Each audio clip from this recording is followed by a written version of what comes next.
My dad stood up at the church potluck, pointed his fork at me across two folding tables, and said the thing he'd been saying my whole life. Too pretty to be mine. 28 years I'd heard it. Some men carve their name in a tree. My father carved his doubt into me.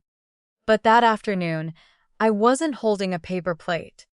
I was holding an envelope, and what was inside it would send us racing back to the hospital where I was born, put a retired nurse in a chair telling the truth, and drop my father to the floor.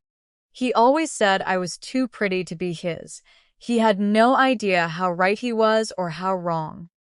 Welcome back to Hidden Family Revenge, where the quietest person in the room is the one holding the truth. If you've ever been told you didn't belong in your own family, this one is for you. You have to understand what a man like Raymond Walker is in a town like ours. Deacon, volunteer, the one who reads scripture on Sundays in a voice that fills the room. People trust a voice like that. So when he turned it on my mother at a folding table full of casserole dishes, nobody told him to sit down. He never raised his voice. That was the cruel part. He'd just tilt his head toward me, then look at her and let the question hang. Whose child is that, Connie? The women near us got very interested in their green beans. My mother set her fork down without a sound. She didn't cry. She had stopped crying somewhere around my 10th birthday. And what replaced the tears was worse to watch. A kind of practiced stillness. The way you hold your face when you've decided not to give someone the satisfaction. I watched her shrink 1 inch at a time, and something in me that had been folding itself small for 28 years finally refused. I put my hand on her shoulder. "We're leaving, Mom." I said it quietly because quiet travels further than yelling in a room full of people pretending not to listen. I didn't argue with him. Arguing was what he wanted. A scene, proof I was dramatic, proof of whatever he needed to believe that week.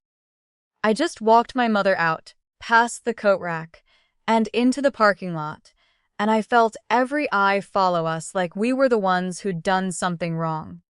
In the car, she stared at her hands. "I never did what he says," she whispered. "I know," I said, and then I told her the truth I'd decided on 3 days earlier. The reason for the envelope I hadn't opened yet. "I know, and I'm going to prove it." People who meet me now would never guess I grew up doubted. I'm a labor and delivery nurse. I deliver babies at Cypress County Memorial, the same hospital where I was born. Same wing. Some nights I work the same nursery. My mother once walked out of carrying me. I put myself through nursing school, working double shifts at a diner. No help from anyone. And I was good at the job, the way some people are good at being needed. I made myself indispensable so no one could ever look at me the way my father did and decide I didn't count. I lived alone in an apartment 6 minutes from the hospital. I didn't date much. I told people I was busy. The truth was simpler and sadder. When the man who is supposed to love you first spends your whole childhood searching your face for a stranger, you learn to keep your face turned away. One night, a mother I'd coached through 14 hours of labor grabbed my hand and said, "Honey, you were born for this." I smiled and thanked her, but something in my chest went tight. Because my own father had never once told me I belonged anywhere. A small fact I'd never told a living soul. A thing I'd seen on a card when I was 19 and filed away under later. The envelope in my bag was me finally digging it back up. The too pretty thing didn't start at birth. It crept in. When I was small, I just looked like a kid. But somewhere around 11, my face settled into itself. Dark hair, gray-blue eyes, fine features. And my father started looking at me the way you look at a math problem that won't come out right. He and my little brother Luke had the same sandy hair, the same squared jaw, the same everything. I had none of it. The day I graduated nursing school, the proudest day of my life, his chair was empty. He told my mother he had a fence to mend. That night at dinner, he watched me across the table for a long minute and said it soft, almost sad. Too pretty to be mine. He wasn't lying about what he saw. He looked at me and genuinely could not find himself. And to a proud man, that absence felt like a verdict. The cruelty wasn't that he made things up. It's that he trusted his own eyes over his own wife for 28 years and made all of us live inside his suspicion like it was a house. He wasn't wrong that I didn't belong to him. He was wrong about why. He thought my mother had handed him another man's child. He never once considered that the hospital had handed her one. If my father supplied the suspicion, my grandmother supplied the doctrine. Nayan Walker is 80 years old and built her whole identity on one word: blood. She lost a daughter young decades ago, and somewhere in that grief, she decided that real family was a matter of bloodline and everything else was pretend. I was the everything else. There's a wall of framed photographs in her front hall. 4 generations of Walkers, and I am not on it. Not one picture. When I was 9, I asked her why, and she looked at me with no heat at all, which was worse than anger, and said, "She's no Walker." She said it the way you'd state the weather. She made sure I knew the family land would skip me. She made sure the cousins knew which of us was the real article. My brother Luke, bless him, once pulled my photo from his own birthday album and tried to tape it onto her wall, and she took it down before the party was over. "Some things blood just tells," she said, smoothing the empty spot with her thumb. I used to lie awake furious at that line, at how certain she was. I didn't know yet that blood was about to tell her something, and that, for once in her long, cold life, the thing it told her would be the truth she could least afford to hear. I asked my mother once, when I was old enough to ask it right, why she stayed. I expected her to say she had nowhere to go or that she loved him too much. The usual things wives say. "I stayed so you and Luke would have a family," she said, matching socks. "And I stayed because I know what I am. I don't have to confess to a lie to keep the peace." People mistook her quiet for surrender. But quiet is not the same as broken. She decided somewhere deep that she would not perform guilt for a crime she didn't commit. Not for him, not for the church, not for Nayan. Then she said something that stuck a small hook in me. She started talking about the night I was born, and her voice changed. "There was a storm," she said. "The lights went out in the nursery for a minute, maybe 2, and there was a nurse who kept apologizing for something over and over, and I never understood what for. I was so tired, I thought I dreamed it." I filed that away next to the blood type. 2 odd facts sitting in a drawer in the back of my mind, waiting for a third to make them a pattern. The third fact was in a shoebox.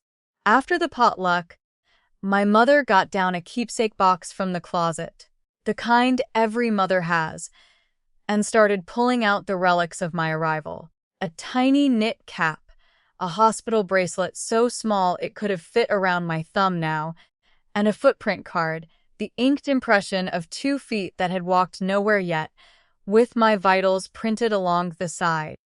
I filled out 1,000 of these, so my eyes went straight to the line that civilians never read, and the room tilted.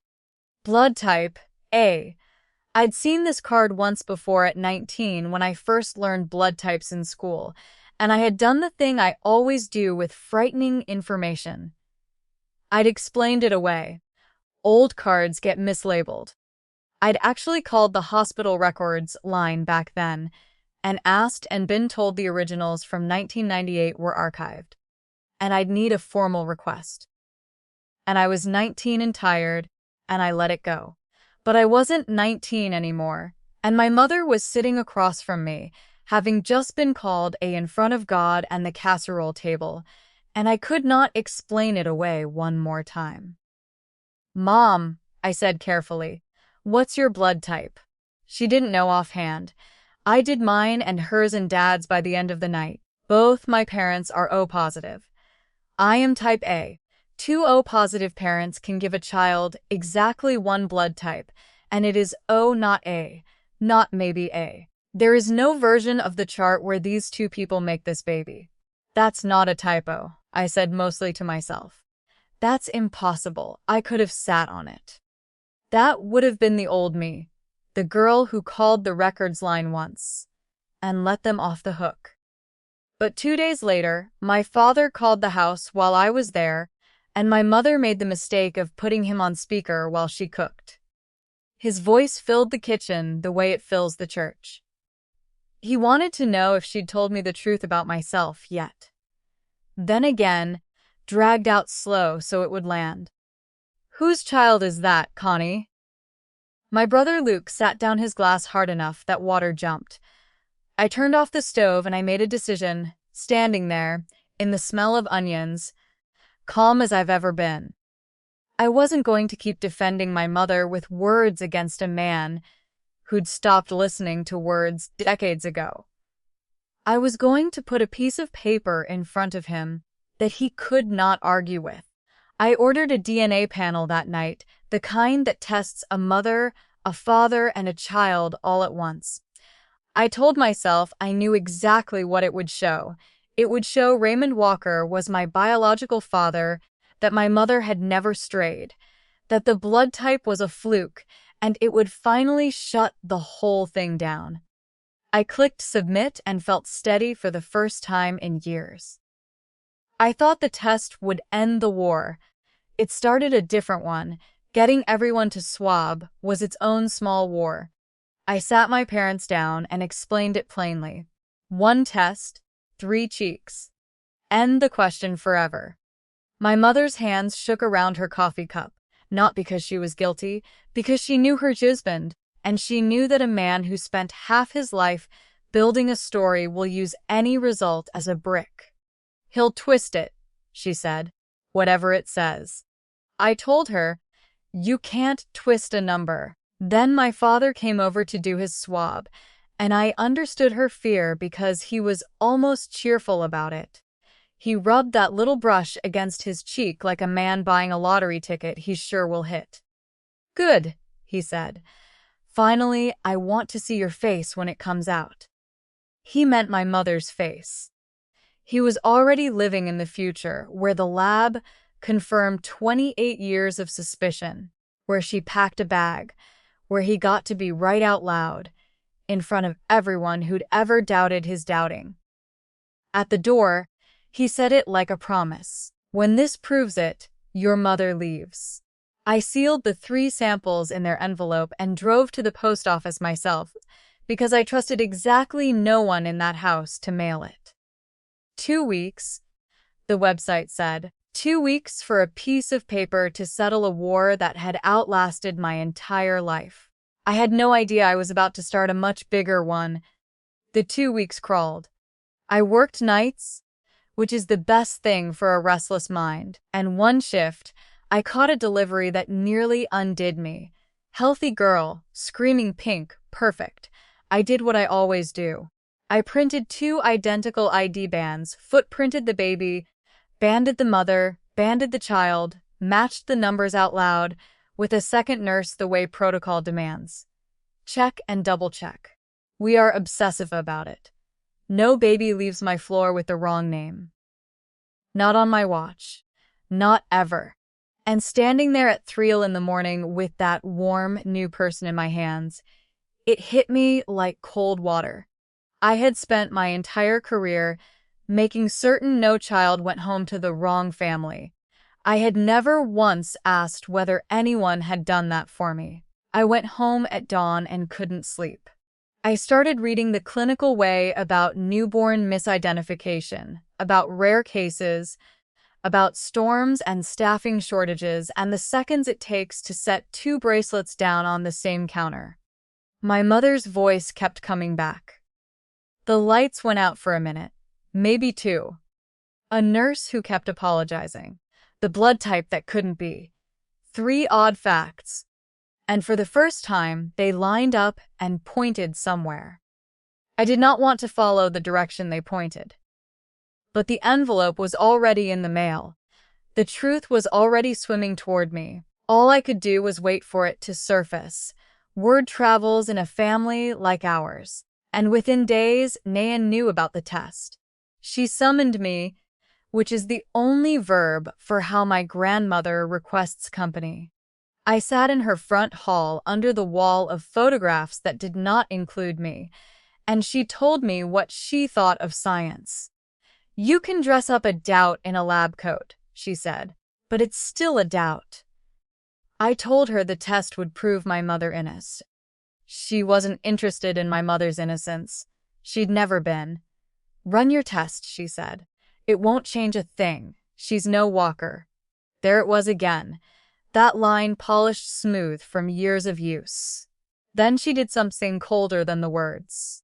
She told me she'd already spoken to a lawyer about Raymond's portion of the family land, that she wanted me written out finally, formally, before any test could confuse the issue. She wanted it on paper that I was nothing to them. I looked at that empty space on the wall where Luke had once tried to take my photo, and I felt the old familiar ache, the one I'd carried since I was 9. But underneath it, something new and quiet was growing, because I knew what was in the mail. And I knew that my grandmother, who worshipped blood above everything, was about to be more right than she could stand. She just had no idea what it would cost her to be right. The envelope came on a Tuesday. I made my parents sit at their kitchen table, the same table where so much damage had been done. I opened it there so no one could later claim I'd doctored a thing. My hands were steady. I'd promised myself they would be. I read the first result block out loud because I wanted my father to hear the words leave my mouth. Probability of paternity. Raymond Walker, 0%. The kitchen went silent, and then my father stood up so fast, his chair tipped and clattered against the floor, and his face did something I'd waited 28 years to never see. It lit up. He pointed at my mother, vindicated, alive with it. "I knew it," he said. "I knew it. 30 years, I knew it." He was already turning to leave, already composing the speech he'd give the whole town, already free of the woman he'd decided was a liar.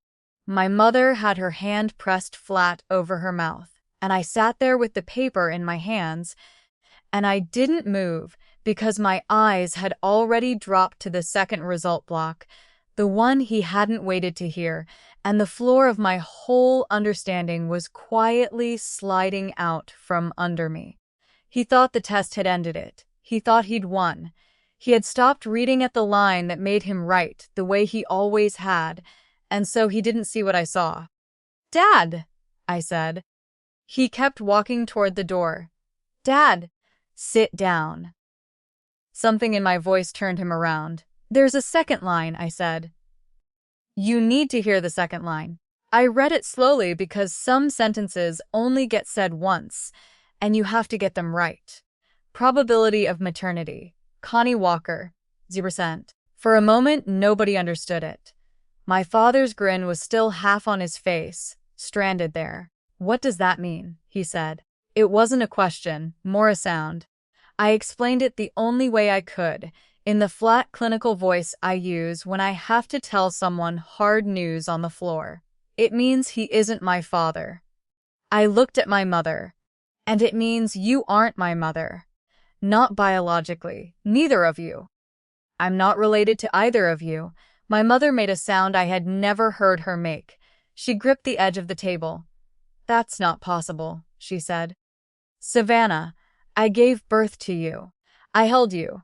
I was awake the whole time. I counted your fingers. And here is the thing that broke something open in that kitchen."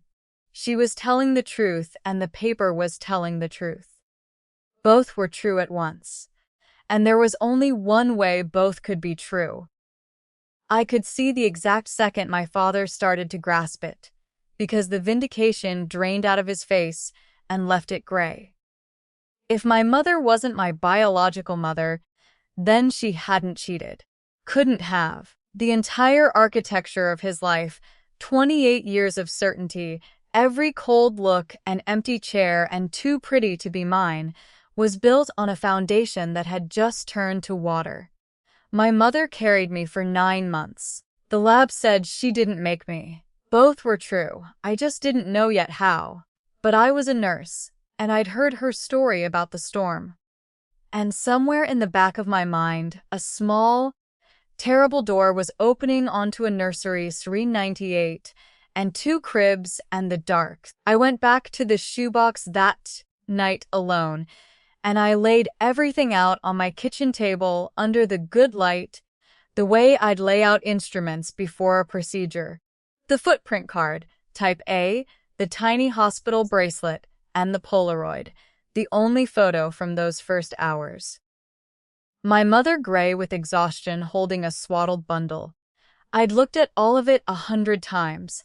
I'd never looked at it as a nurse hunting for an error. The bracelet had a number stamped on the band, the bassinet number, the one we used to match infant to mother. Bassinet 7. Fine, except I turned the Polaroid over and on the back, in my mother's young handwriting, soft pencil gone silver with age, she'd written the date and a short note. Baby girl, crib 4. I sat back. I read it again. Bassinet 7 on the band. Crib 4 on the photo. I'm telling you, as someone who does this for a living, a baby gets one number. 1. The band, the crib, the chart, the mother's wristband, they all carry the same number, because the entire point of the system is that they can never disagree. A sloppy clerk could explain one wrong number. But I already had a lab report saying, these weren't my parents. And now I had 2 numbers where there should have been 1, and read together, they only pointed one way. 2 babies. My father's voice came back to me then, that hated line he'd carved into me my whole life. And for the first time, I heard it differently. Too pretty to be mine. He'd said it like a curse. He'd had no idea he was reading me a clue. Somewhere out there, a crib 4 baby had gone home with the wrong family 28 years ago. Somewhere out there was a woman living the life I was supposed to live. And somewhere out there were the 2 people who had actually made me, who had spent 28 years missing a daughter they didn't know they'd lost. I said it to my mother the next morning plainly because she deserved the real words and not a soft version. Mom, I think I was switched at birth. She put both hands on the counter and held on. I watched 2 feelings hit her at the same time and fight for room on her face. The first was relief so enormous it looked almost like pain, because it meant she had never betrayed anyone, that the thing she'd been accused of for half her life had never happened, could never have happened. The second was a horror that wiped the relief away. Then where is she? She said. Not where is my proof? Not what about your father? Where is my daughter? The one I made. She's been out there for 28 years and I never even... She couldn't finish it. My father wasn't in the room. He'd left before dawn and not said where, which was its own answer. He could not be in a house where the story he'd built was being dismantled board by board. For 28 years, that man had wanted proof my mother betrayed him. He finally had proof of something worse. He hadn't been raising another man's child. He'd been raising someone else's daughter while throwing away his own and tormenting an innocent girl for the crime of a hospital's mistake in the dark. The suspicion he'd nursed like a pet had eaten the wrong person alive. And the real one, his actual blood, the daughter Nayan's beloved bloodline had produced, was a stranger living under a stranger's roof with no idea any of us existed. Here's where a lot of people would have fallen apart. And I want to be honest that I thought about it, but falling apart has never fixed a single thing on my floor, and it wasn't going to fix this. So I did what I do. I made a plan. The same lab let me upload my raw DNA to a relative matching database, the kind people use to find cousins and build family trees. I did it at 2 in the morning after a shift, sitting in my scrubs with a cup of gas station coffee going cold beside the laptop. The results loaded a piece at a time, and then a name climbed to the top of the list with a label beside it I had to read twice. Predicted relationship. First cousin. The surname was Hale, a town east, 1 county over. A first cousin meant aunts, uncles, parents, a whole tree I belonged to and had never seen. I did not write a careful letter. I did not sleep on it. I'd done patient and careful for 28 years, and it had gotten me a blank space on a wall. I messaged the cousin that night, and the next morning I called in a favor to swap my shift, and I got in my car and drove 90 miles east with the footprint card in an envelope on the passenger seat. A woman answered the door of the Hale house. She was in her 50s, dark-haired, fine-featured. She had the face I'd been looking at in the mirror every single morning of my life, aged forward 30 years. We both stopped breathing at the same time. Her name was Margaret Hale, and she made me a cup of coffee with hands that shook the same way mine had over that test. We sat at her kitchen table, 2 strangers wearing the same cheekbones, and we put our lives side by side like puzzle halves. She was a beauty, the kind that turns a room, and I finally understood the cruel little engine that had driven my father for 28 years. Too pretty to be a walker. Of course I was. I wasn't one. I had Margaret's dark hair and Margaret's fine bones. Because Margaret was almost certainly the woman who'd made me. Then she told me about her own daughter, and the floor tilted again. Grace has never looked like anybody here, Margaret said, turning a coffee mug in her hands. Sandy hair, square little jaw, stubborn as a fence post. We used to joke she was the mailman's. She laughed, then stopped laughing because she heard herself say it and saw my face. Sandy hair, square jaw. She had just described my father. She had just described Luke. We compared the only facts that mattered. Same hospital, same week. Then Margaret went still and said the thing that closed a loop I'd been carrying since the laundry folding day. There was a storm the night Grace was born. The power went out in the nursery. She swallowed.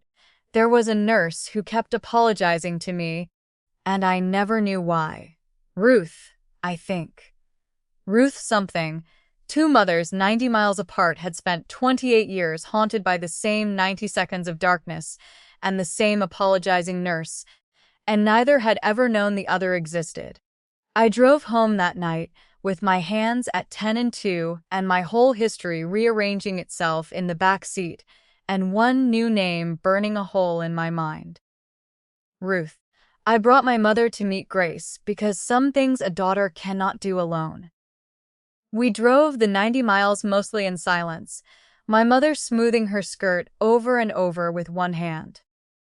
When Grace came out onto the Hale porch, my mother stopped dead on the steps and put her hand to her chest like she'd been struck. I understood why a second later.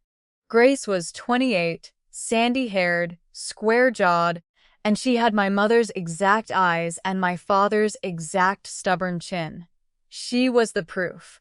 Standing right there in a doorway in another county was living, breathing, undeniable proof that my mother had never cheated on anyone, because here was the child she'd actually made, stamped head to toe with Walker features, raised by strangers who'd loved her well.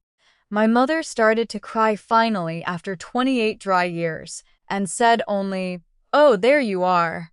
Grace, to her credit, did not run, though I could see she wanted to. She had a mom and a dad. She had a life that worked.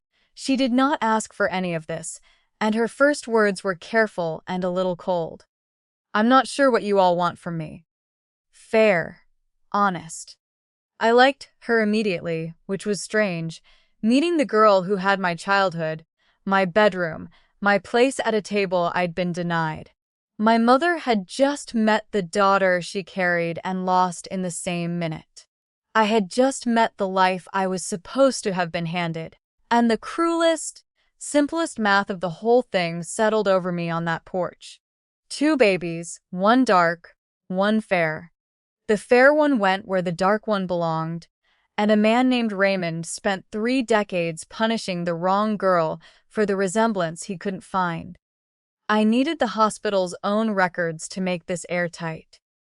The nursery log from that night in 1998, the bassinet assignments, the staffing sheet. I work there. I figured I'd walk down to medical records, pull a favor, and have it in an afternoon. Instead, I hit a wall named Marlene Foster. Marlene runs risk management now, a polished woman with a careful smile, and the moment I said the date and the word nursery, that smile froze a half degree. Those records were archived, she said. Some of that era was lost in a system migration. You'd need to go through formal legal channels, and even then I can't promise anything survived. She said it smoothly. Too smoothly. I've worked at Cypress County Memorial for 6 years. I know how our archives work. Under our own retention policy, nothing from 1998 simply vanishes, least of all the nursery logs, which we hold for decades. And I know what a person looks like when they are protecting policy versus protecting themselves because I watch faces for a living. Marlene Foster was not worried about a procedure. She was worried about me. She walked me to the elevator personally, which no administrator does for a records request. And she said gently that she hoped I wasn't putting myself through something painful chasing old paperwork. I smiled and thanked her and walked out thinking one clear thought. She wasn't telling me the file was lost. She was telling me she knew exactly what was in it, and she'd spent a long time making sure no one ever read it.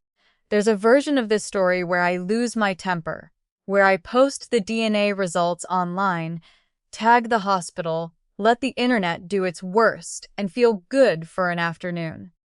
I didn't do that, and not because I'm a saint. I did it because noise fades and paper doesn't. My father had spent 28 years making noise, accusing my mother in churches and kitchens and parking lots, and noise had ruined her reputation without ever proving a thing.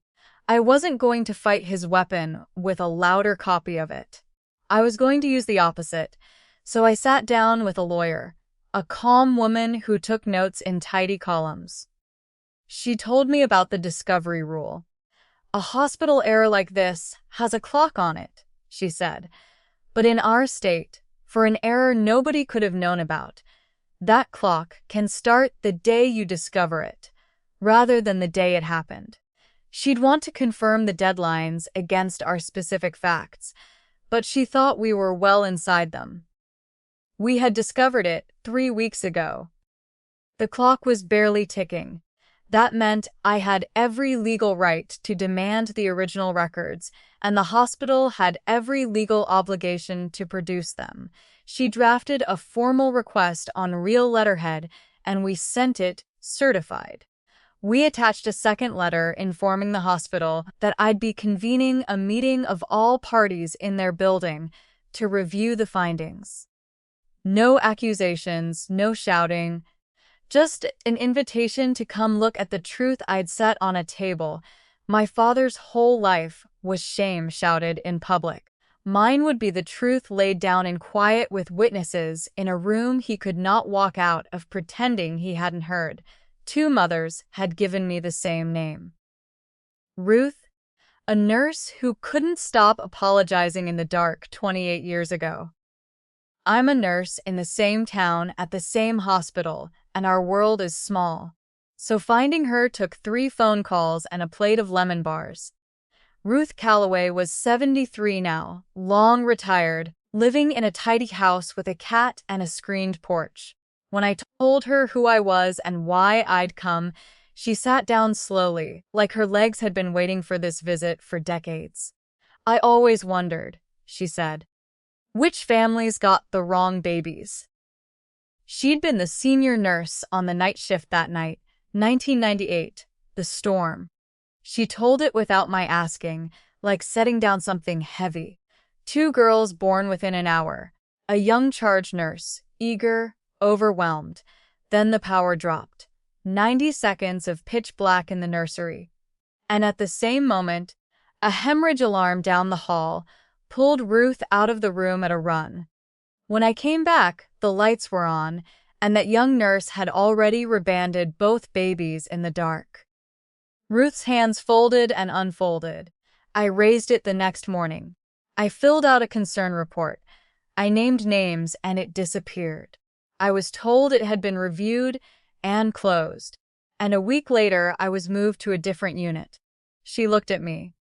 That young nurse's name was Marlene Foster. The 2 women living in my head, the apologizing nurse and the stonewalling administrator, snapped together into one person, and the cover-up I'd suspected stopped being a suspicion. Ruth, I said, would you be willing to come to a meeting? Before the meeting, I went to see my father alone because I owed the conversation to myself, if not to him. He was sitting in the dark of the garage he hid in now, and he didn't look up. He tried weakly, the only move he had left. Labs make mistakes, he said. Maybe they mixed up the, and he stopped because even he couldn't finish a sentence that hollow. I didn't argue. I'd learned not to argue with him a long time ago. I just laid it on the workbench, one item at a time, the way you build a case or a wall. The DNA panel, both zeros, the footprint card, type A from 2 type O's, the Polaroid with its 2 impossible numbers, bassinet 7 and crib 4. And then the thing he couldn't wave away, the name of a living witness who'd been in the room, Ruth Calloway. He stared at it all under the bare bulb. For the first time in my entire life, Raymond Walker had nothing to say. No verdict, no scripture, no slow, cruel question. The silence stretched until it hurt. And then he asked the only question that mattered in a voice I didn't recognize, small and cracked open. Then where's my daughter? 28 years he'd been asking the wrong question of the wrong woman. Whose child is that? Now finally he'd asked the right one. And the answer was that his real daughter had grown up 90 miles away, calling another man dad. And the daughter he'd thrown away was standing in his garage, holding the proof he'd demanded his whole life. I made the mistake of thinking the truth would move everyone. It didn't move my grandmother. I drove to Nayan's and laid it out again, gentler than she deserved, because I thought a woman who worshipped blood would finally have her God confirmed. Here was blood speaking at last. In a lab report, she read it at her kitchen table under the wall that didn't hold my picture, and she set it down and she said, "Paper doesn't make blood." I almost laughed. For 80 years, she'd told me blood was everything, and now that blood had spoken inconveniently, she decided paper was nothing. "Grandma," I said, "Grace is your blood, your actual granddaughter. She's been out there her whole life." And Nayan, who had excluded me from the family wall for being insufficiently Walker, looked at the photo of Grace I'd brought and found a new reason. "We don't know how that girl was raised," she said. "Strangers. No telling what she is." She would rather keep the lie than lose the story she'd built her pride on. Some people are like that. The truth costs them an identity, and they decide they'd rather keep the identity and let the truth starve. I left the report on her table. I didn't need her on the wall anymore. I'd found a wall in another county where I'd always been hanging, even when no one knew to look for me. But driving away from that cold house, I understood for the first time that some villains don't get a grand punishment. They just get to keep being who they are alone, which is its own kind of sentence. So, I set the table. The lawyer's letter had done its work, and the hospital agreed to a meeting, eager, I think, to control a thing that was sliding out of their control. I chose the conference room myself, the one with the long glass wall that looks out on the labor and delivery hallway where I'd worked 1,000 shifts. Symbolism, maybe. Or maybe I just wanted to be standing on my own ground. I invited everyone, my mother and father. Nayen, who said she'd come to put a stop to this, which meant she'd come. The Hales, Margaret and Tom, and Grace, who agreed wearily after I promised her she could leave any time she wanted. Marlene Foster, who could not refuse because the lawyer's letter made her attendance a matter of liability. And one person I did not put on the list I handed the hospital, one name I kept back like a card turned face down. Ruth Everyone, who had spent 28 years deciding who I was, would be in one room. The man who called me too pretty to be his. The grandmother who called me no walker. The administrator who'd buried me in an archive. The mother who never stopped claiming me. And the mother who never knew to look. This time, I wouldn't be the girl whose face got studied across a table for evidence of a crime. This time, I'd be the one holding the file. The morning of the meeting, I got there early and watched the room fill up through the glass. It's a strange thing to see your whole history walk into one fluorescent lit room and take folding chairs. My mother sat close to me and held my hand under the table. My father came in smaller than I had ever seen him, a man whose certainty had been the only large thing about him, now gone. Nayen sat ramrod straight with her purse in her lap like a shield. The Hales sat across the divide, polite and tense, Grace between her parents with her arms folded, and Marlene Foster took the head of the table like she was chairing it, with a manila folder of her own and that careful administrator's smile. She opened by getting ahead of it. "I want everyone to understand," she said, "that the hospital has no record of any error from that period. We're here in good faith, but I'd caution against drawing dramatic conclusions from circumstantial documents." She was good. 28 years of practice at making a problem sound like a misunderstanding. She folded her hands on her folder and waited for me to be emotional, because an emotional woman is easy to manage. I'd watched her do it to me at the elevator. I wasn't going to give it to her. I opened my own folder instead and started not with anger, but with paper. I laid it down one page at a time, sliding each across the table so everyone could see, and I kept my voice at the level I use when I'm telling a frightened mother her numbers. "Com carries, .dna panel," I said, and slid it forward. "Probability that Raymond Walker is my father, 0. Probability that Connie Walker is my mother, 0. Certified lab.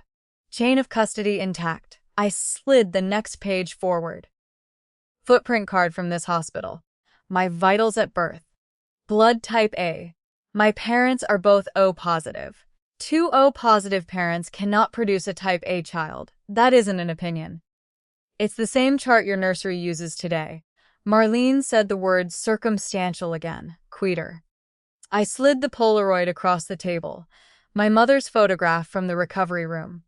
On the band, bassinet 7. In her own handwriting on the back, crib 4. 1 infant, 2 numbers. You and I both know a baby carries 1 number through that entire wing because the whole system exists so those numbers can never disagree. I slid the lawyer's letter next. "And this confirms the discovery rule applies.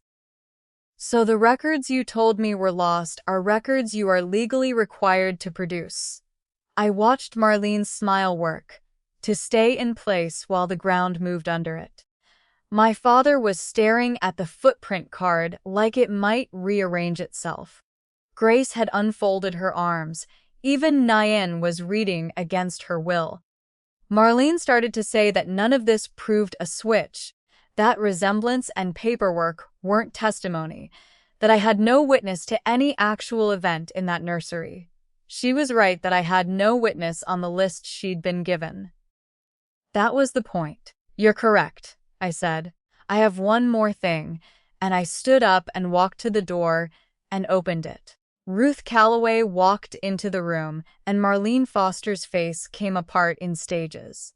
First confusion, then recognition, then a particular kind of fear that only comes when a thing you buried a long time ago walks in on its own 2 feet and pulls out a chair. They knew each other. Everyone could see they knew each other. Ruth sat down, folded her hands, and spoke to the room in the steady voice of a woman who'd waited 28 years to set something down. I was the senior nurse on the night shift, March of 1998. 2 baby girls were born within an hour. There was a storm. The power failed in the nursery for about 90 seconds. She did not look at Marlene yet. A hemorrhage alarm pulled me down the hall. When I came back, both infants had been rebanded in the dark by the charge nurse. I raised a formal concern the next morning. I filed a report. I named the risk. Now she looked at Marlene. It was reviewed and closed within a week, and I was transferred off the unit. The charge nurse that night was Marlene Foster. The room turned, all of it, toward the woman at the head of the table, and Marlene's careful smile finally died. She said the report was never substantiated. She said Ruth was confused.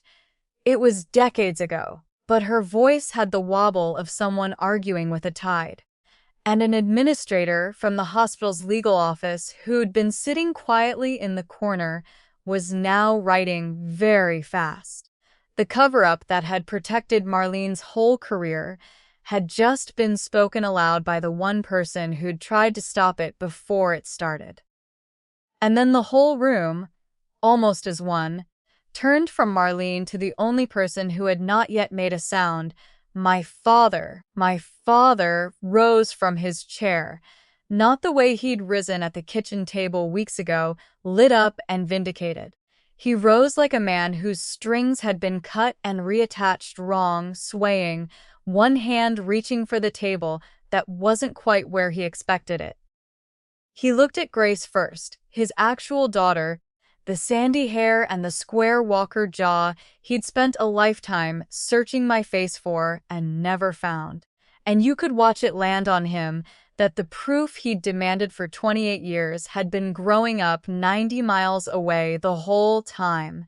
Then he turned and looked at me, the daughter he'd called the affair child. Too pretty to be his. And his mouth opened and nothing came out, so I said it for him. Quiet. The way you'd lower a fever. My mother never lied to you. The hospital did. The room was so silent I could hear the labor and delivery monitors faintly through the glass. I let it sit. Then I gave him back the line he'd carved into me for 28 years. And I gave it to him gently, which was the only cruelty I allowed myself. You were right, I said. I was too pretty to be yours. I was never yours. For 1 second, the old Raymond surfaced, the man who always had the last word. And he tried for it, his voice tearing. What did I do? What did I? Then his face went strange and slack, his knees simply unhinged, and Raymond Walker dropped to the floor of that conference room, his shoulder catching the chair on the way down, his knee striking the tile with a sound I felt in my own teeth. My mother did not lunge for him. I watched her not move. Watched her choose. After 28 years of being the one who absorbed his every blow, instead of going to him, she crossed the room and put her arms around Grace, the daughter she'd lost. And my father stayed down on the cold floor, holding the side of his own face, finally, fully alone with what he'd done. For a moment, Nobody helped him up. And I won't pretend I didn't notice that. Then I did, because I'm a nurse, and my hands move before my grudges do. I crouched beside him and checked him the way I would have checked any man who collapsed in front of me. No chest pain, no slurred speech, no sign that his body was failing in the medical sense. Just a body that had finally felt the weight its owner had spent decades refusing to carry. He let me help him into a chair. He would not meet my eyes. The hospital lawyer in the corner asked Marlene Foster to step out with him, and the way he said it told everyone she would not be coming back to that office. Ruth's account didn't settle everything by itself, and the lawyer was careful to say so. But it was on the record now, and a witness on the record forces a hospital's hand.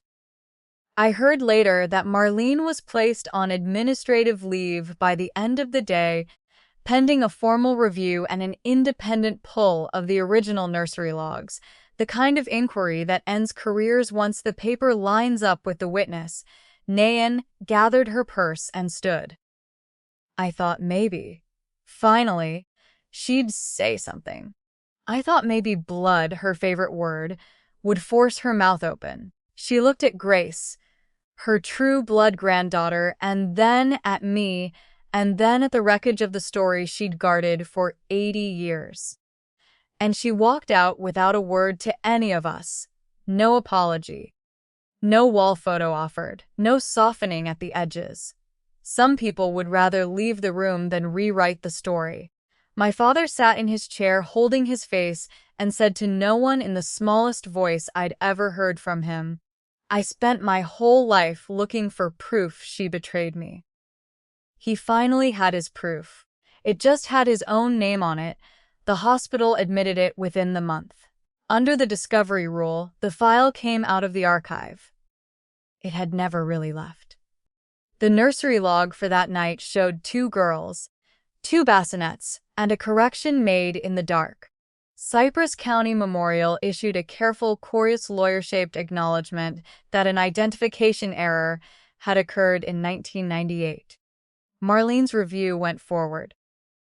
There were meetings, signatures, sealed copies, phrases like procedural failure and identification discrepancy. None of that was the part that mattered to me. The part that mattered happened slowly at kitchen tables. My mother and Margaret Hale, 2 women who'd each carried a daughter and gone home with the wrong one, became something there isn't a word for.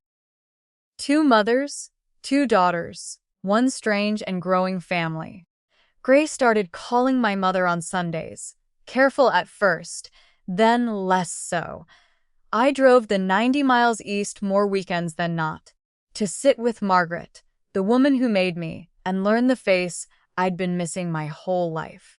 There were awkward dinners, there were silences, there were moments when all of us looked at one another and felt the same impossible math settle over the room.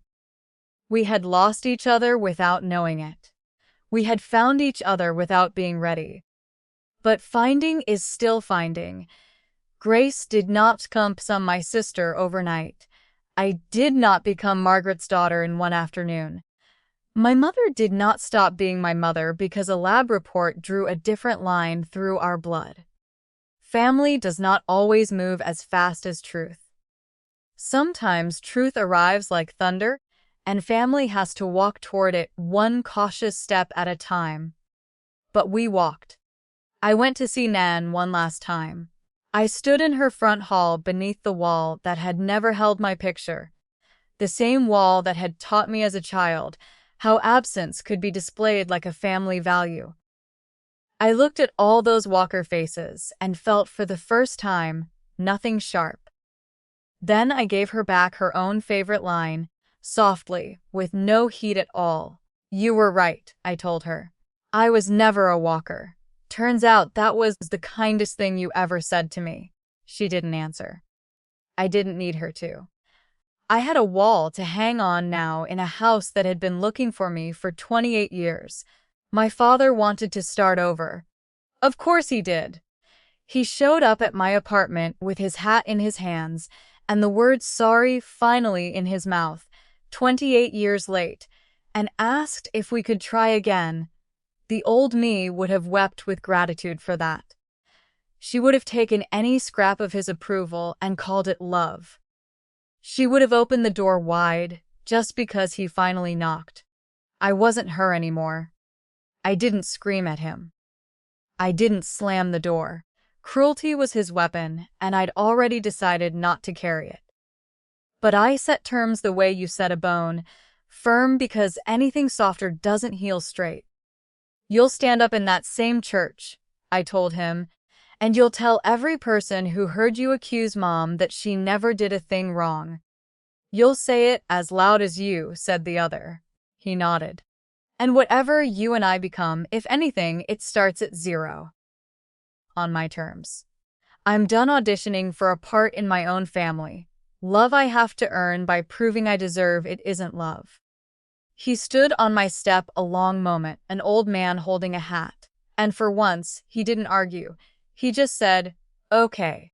It was the first thing he'd ever let me win. The next Sunday, he stood in the church where he'd humiliated my mother for years and faced the same people who had looked down at their plates while he did it.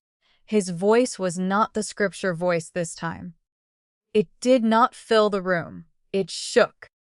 He told them Connie Walker had never betrayed him. He told them the child he had doubted had been switched at birth.